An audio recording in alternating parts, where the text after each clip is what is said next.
Hello everyone, welcome to Wakud Jawad. আমরা গত পর্বে কিন্তু অ্যাভেঞ্জার এন্ড গেম পর্যন্ত মুভি দেখার যে সিকোয়েন্স, সেটা 13টা মুভি নিয়ে আলোচনা করছি এবং দ্বিতীয় পর্বে থাকছে বাকি 13টা মুভি। এই সিরিজে শুরু করবো আমি অ্যান্টম্যান দিয়ে। এখানে আপনি পিম পার্টিকেল এবং অ্যান্টম্যানের অরিজিন সম্পর্কে জানতে পারবেন। এই পর্বতে থাকবে ক্যাপ্টেন আমেরিকা সিভিল ওয়ার। এটা হোক কিন্তু এজ এ পাল্টনের পরে ঘটনা এবং তার সিকোয়েন্সগুলো দেখানো হয়। এই পর্বতে আসবে ব্ল্যাক উইডো। এখানে আমাদের অ্যাভেঞ্জার মেম্বার নাতাশা এর অরিজিন সম্পর্কে জানানো হয়। এই পর্বতে আসবে ব্ল্যাক প্যান্থার।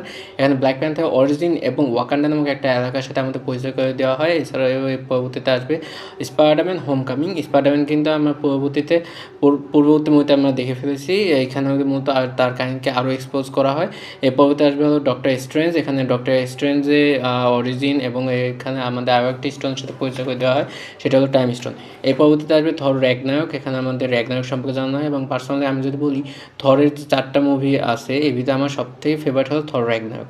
এই পর্বতে আসবে অ্যান্টম্যান অ্যান্ড দ্য ওয়াস্প। এখানে আমাকে কোয়ান্টাম রিজিম কিংবা কোয়ান্টাম র্যাম সম্পর্কে ভালো মতো জানানো হয়। এই পর্বতে আসবে অ্যাভেঞ্জার ইনফিনিটি ওয়ার। এখানে আমাকে ট্রেজাক আমাদের থানোস নিজে পেয়ে যায় এবং তার শক্তি আরও বৃদ্ধি পায়। এই পর্বতে আসবে হলো অ্যাভেঞ্জার ইন গেম। এই ইন গেমের মাধ্যমে আমাদের ইনফিনিটির সাগাটা শেষ হয় এবং আপনি যদি যে সিরিয়াল বললাম, এই সিরিয়াল যদি আপনি মুভিগুলো দেখেন, আসলে এই পুরো সিরিজটা বা এই পুরো ইনফিনিটি সাগা আপনার বুঝতে কোনো সমস্যা হবে না। ধন্যবাদ, আল্লাহ হাফেজ।